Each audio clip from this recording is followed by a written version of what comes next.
Okay, I didn't prepare a PowerPoint for this because I thought it'd be more fun just to talk about it, but I did make some notes. So can everyone read these? Okay, this is what we're going to be using. I am a former newbie. I just taught my first news literacy class last semester. What we did at FGCU is we had another class, was called something else, and then as we realized that we wanted to be involved with this movement, we formed a news literacy class after looking at all the great examples from Stony Brook and what they're doing in Chicago. And now after seeing Michael's stuff, I think I'm going to have a Michael Spike section next semester.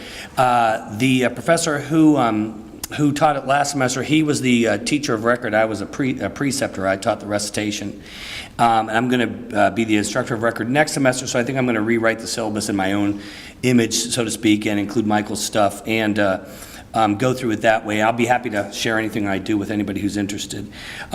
Basically what I want to do today is just give you a real overview of the structure of how we do it. It may sound real familiar to some of you, it may be new to some of you, but this is how we're doing it currently. What we do is it's a gen ed class. Anybody can come to it. In my recitation section last semester, I think I had 21 students. I think 4 were journalism majors. The rest were business and just everything else, biology, whatever have you. For every 20 students who take the class, we have 1 recitation section. So we teach the class like a regular class 2 days a week. The instructor of record teaches a regular class 2 days a week. And then the recitation sections are 50-minute like labs. And what we do for those is we have 1 preceptor for every class. Every 20 students gets 1 preceptor in a lab. And the preceptors are working journalists who are in the field. They're not teachers, they're working journalists. Right now I have 4 slotted for next semester depending upon how many students are enrolled. So if I have 80 students, then I'll need all 4 of them. I have 1 TV reporter, I have a TV anchor, a newspaper editor, and a TV assignment manager. And that was my role last semester, was to be the preceptor because I come from a TV news background. So what would happen, and what's going to happen more or less, is the instructor of record will talk about a certain theme, go through the syllabus, the textbook, and then it's a large class. You know, last semester I think it was 80 or 100.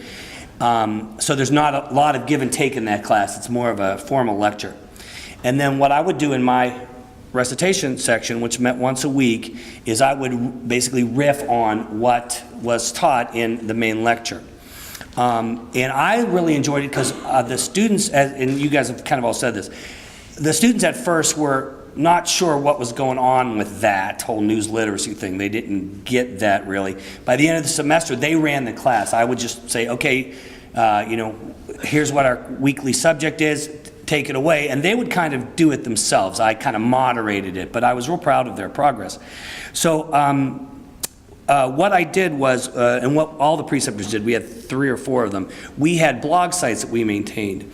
And after 2 or 3 weeks into the semester, every week I'd post a question or a issue or something, and I'd ask them to respond to it by a certain time. They got credit for this.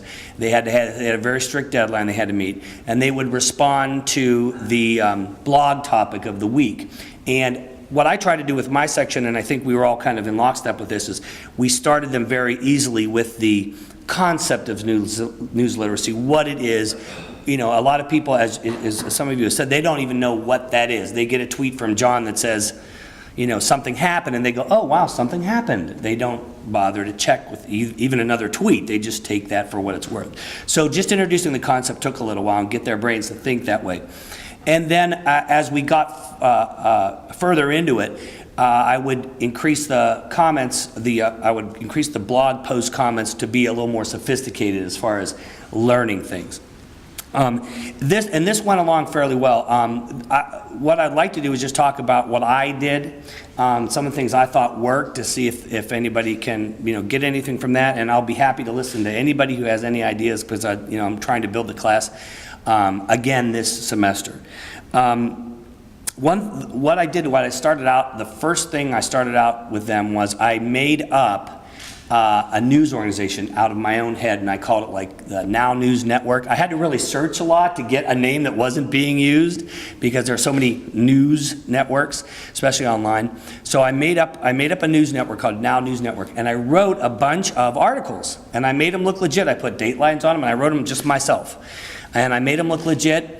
And some were complete and utter fabrications where I made up names of countries and I made up names of leaders and they were having a revolt and, you know, they were ousting the dictator and all this. And then I made up a couple that were basically real stories but just had things turned around. So instead of saying Democrats, I'd put in Republicans and I'd mix up the number of votes in the House and that kind of stuff. So I started them off with the completely fabricated story, and I put it up on the projector, and I said, okay, here's a story. I want you guys to all read this, and then, you know, we're going to talk about it. And so they all sit there and they read it, and I said, okay, now what do you think about it? And they would think, like, I can't believe that. I can't remember the name. It was like Kagagul or some country I made up. They're like, I can't believe that dictator. He can't do that to those people. And they had no idea it was fake. And I said, okay, so what I want you, and it was really interesting. I was like having this, like I almost felt like a tiny, like a low-rent version of J.K. Rowling, you know, making my own Harry Potter. And I was having all these conflicts. They looked through that, and I said, okay, everybody good with that story? Everybody think they got the gist of it? And they're like, mm-hmm. And I go, so I need more information though on it. Can you guys please look up some more information for me? I'd like to see what else you guys can find out about it. Well, and they all have their devices, and in this classroom at FGCU, we're fortunate to have a computer workstation at every desk. And I must admit, there was a teeny bit of me that likes it when they refer to their devices or computers, because at least I know then they're doing it for class rather than just texting their friends. And I walk around behind them, make sure they are. So they're doing this, and I'm just sitting there, and it's completely quiet in the room. And then all of a sudden I hear like, there is no sun. What? I can't find it. Google them. No, there's no sun. And it dawned on them that this was a completely made up article. And I said, so if I blog that, you know, would you go tell your friends about it? And they're like, yeah, we would have. You know, we would have told our friends about this. And I'm like, see, that's why you can't believe. You have to corroborate. I mean, it's one of the tenets of journalism when we preach so much. Corroboration. Find out other people who are saying the same thing. You can't just take one thing and say this is it. You have to form your own ideas based on a wide variety of sources and then come to your own conclusion. So that was really helpful. So then I did a blog assignment about, you know, how were you able to tell, were there certain things in my article, now you know that it's fake, that tipped you off? And they start coming up with things like, well, I'd never heard of Gagolial stock. You know, they start putting things together. So then in the next class, I found an Onion article, which seemed pretty legit. And I know you know this has happened. Onion articles have been republished in legit papers. So I did this Onion article, and I put that up on the board. And I said, okay, look at this article. First question out of their mouths was, did you write it? I'm like, no, I did not write this. I said, this came from an established internet site. They said, okay, hey, it's established.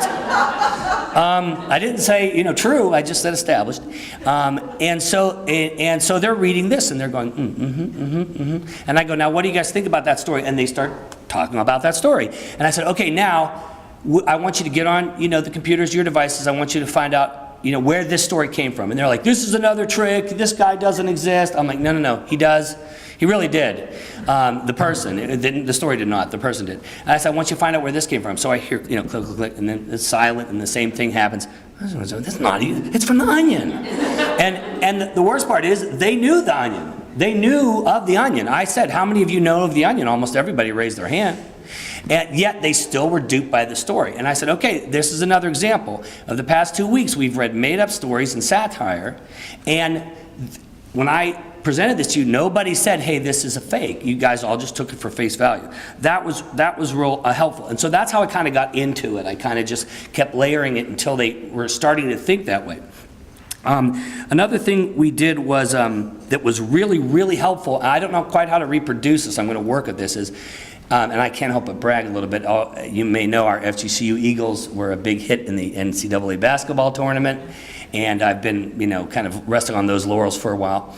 What I did with that is I had them research, and they have to put these answers in the blog, and they have to supply links, so I know that they went and saw it.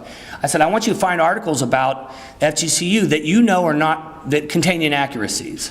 Well, the links flood in now. Okay, they know. Well, they called Sherwood Bound Sherwood Robinson. They said we have 11,000 students. We have 12,500 students. They said we were on the Gulf of Mexico. We're not. We're 18 miles from the Gulf of Mexico. All this thing. They're all like agog with all these inaccuracies of all these articles that were written worldwide in papers, websites, what have you. And I said, well, this is what I want you to keep in mind. How do you know those articles are wrong?